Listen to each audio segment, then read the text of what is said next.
High বন্ধুরা, আজ আমি তোমাদের একটি গল্প বলে শোনাবো।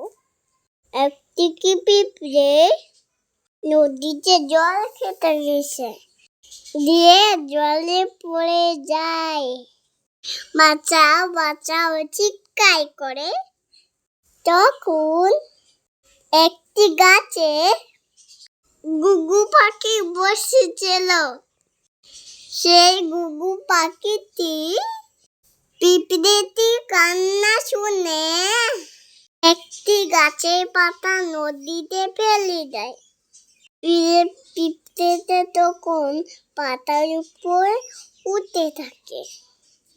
এরপরে ভাসতে ভাসতে পাতাটি ডাঙায় এসে পৌঁছয়। পিঁপড়েটা তখন প্রাণে বেঁচে যায়। এরপর এক শিকারী পাখি ধরতে আসে। তখন ঘুঘু পাখিতে দেখে ফাঁদ পাতে। এই ঘটনাটি সেই পিঁপড়েটি এসে শিকারিটি পারে কুতুস করে কামড়ে দেয়। তখন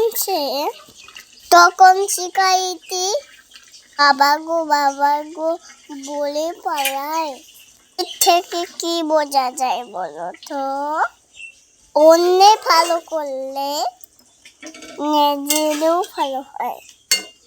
ঘুঘু পাখিটি পিঁপড়েটাকে প্রাণে বাঁচিয়েছিল, তাই এও আজ প্রাণে বেঁচে গেল।